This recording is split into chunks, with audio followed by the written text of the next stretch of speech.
Hello दोस्तों, आज की कहानी है महात्मा बुद्ध और किसान की कहानी। एक बार एक गांव में एक किसान रहता था। वह अपने दुखों से बहुत दुखी था। किसी ने उसको बताया कि तुम अपने दुखों के समाधान के लिए गौतम बुद्ध की शरण में जाओ, वह तुम्हारे सभी दुखों का समाधान कर देंगे। यह सुनकर वह किसान बुद्ध की शरण में चल पड़ा। वह गौतम बुद्ध के पास पहुंचा और कहा, हे महात्मा, मैं एक किसान हूँ और मैं अपनी जीविका चलाने के लिए खेती करता हूँ, लेकिन कई बार वर्षा पर्याप्त नहीं होती है और मेरी फसल बर्बाद हो जाती है।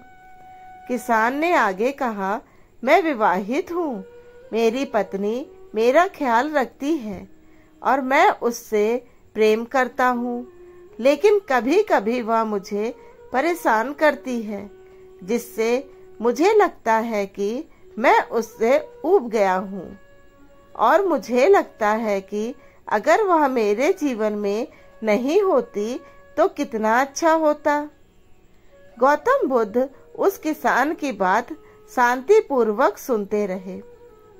किसान ने आगे कहना जारी रखा और बोला, मेरे बच्चे भी हैं, वो अच्छे हैं, लेकिन कभी कभी वो मेरी बात नहीं मानते और उस समय मुझे बहुत क्रोध आता है। लगता है वो मेरे बच्चे हैं ही नहीं।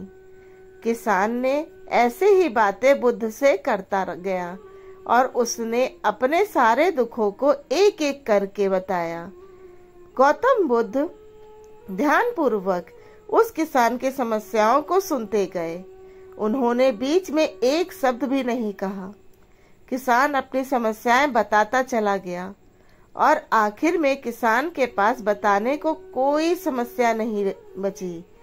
अपना मन हल्का हो जाने के बाद वह चुप हो गया और बुद्ध के जवाब की प्रतीक्षा करने लगा, लेकिन बुद्ध ने कुछ नहीं कहा। किसान अब और सब्र नहीं कर सकता था। वह आवाज ऊंची करते हुए बोला, क्या आप मेरी समस्याओं का समाधान नहीं करेंगे? मैं तुम्हारी कोई सहायता नहीं कर सकता, बुद्ध ने उत्तर दिया। किसान को अपने कानों पर यकीन नहीं हुआ। ये आप क्या कह रहे हैं? लोग तो बोलते हैं कि आप सभी के दुखों का निवारण कर देते हैं, तो क्या आप मेरे दुखों का निवारण नहीं करेंगे? बुद्ध ने कहा, सभी के जीवन में कठिनाइयां होती हैं। तुम्हारे जीवन में कोई नई कठिनाई नहीं है। ये कठिनाइयां तो सभी के जीवन में आती जाती हैं।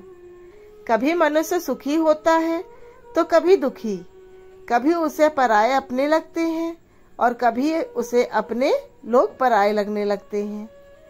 ये जीवन चक्र है, इनसे कोई नहीं निकल सकता। वास्तविकता में हमारा जीवन कठिनाइयों से भरा हुआ है। मेरा, तुम्हारा और सभी लोगों का जीवन समस्याओं से ग्रसित है। इसलिए मैं इस समस्याओं का समाधान नहीं कर सकता हूँ। यदि तुम किसी एक समस्या का उपाय कर भी लोगी तो उसके स्थान पर एक नई समस्या खड़ी हो जाएगी। यही जीवन का अटल सत्य है। यह सुनकर किसान क्रोधित हो गया। बोला, सब लोग कहते हैं कि आप महात्मा हैं। मैं यहाँ एक आस लेकर आया था कि आप मेरी सहायता करेंगे। अगर आप मेरी समस्याओं का समाधान नहीं कर सकते तो मेरा यहाँ आना व्यर्थ हुआ। मैं बेकार ही आपके पास आया। इतना बोलकर किसान उठकर जाने लगा। तभी बुद्ध ने कहा, मैं तुम्हारी इन समस्याओं का समाधान तो नहीं कर सकता हूँ, लेकिन हाँ, मैं तुम्हारी एक दूसरी समस्या का समाधान कर सकता हूँ। किसान ने आश्चर्य से कहा, इन समस्याओं के अलावा दूसरी समस्या? भला वह कौन सी समस्या है? बुद्ध ने कहा, वह यह है कि तुम नहीं चाहते कि तुम्हारे जीवन में कोई समस्या हो। इसी समस्या के कारण ही दूसरी कई समस्याओं का जन्म हुआ है। तुम इस बात को स्वीकार कर लो कि सभी के जीवन में समस्याएं होती हैं, कठिनाइयां होती हैं। तुम सोचते हो कि तुम इस दुनिया में सबसे ज्यादा दुखी हो और तुम्हारे जितना कोई और दुखी नहीं है। तुम अपने आसपास देखो, क्या वो लोग तुमसे कम दुखी हैं? तुम्हें अपना दुख बड़ा लगता है, लेकिन जो लोग तुम्हारे आसपास रहते हैं उनको उनका दुख बड़ा लगता है। इस दुनिया में सभी को अपना दुख बड़ा लगता है, चाहे दुख छोटा हो या फिर बड़ा, लेकिन वह जिसके साथ घट रहा है उसके लिए वह दुख बड़ा प्रतीत होता है।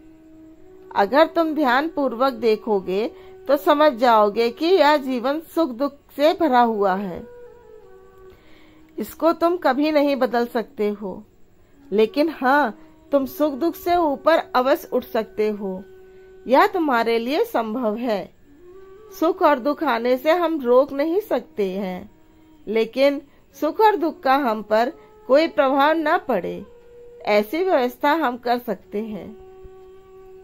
और इसकी शुरुआत इस तथ्य को समझने के साथ शुरू होती है कि हम कुछ भी कर लें, जीवन में सुख दुख आने ही आने हैं, लेकिन हमें उनसे विचलित नहीं होना चाहिए। इसीलिए आज से तुम यह चाहना छोड़ दो कि तुम्हारे जीवन में कोई समस्या ही न आए, और तब तुम जीवन में आने वाले सुख दुख को स्वयं में समा सकोगे। तूफान के मध्य में भी शांत रह सकोगे और हर्षोल्लास के शोर में भी संतुलित रह पाओगे।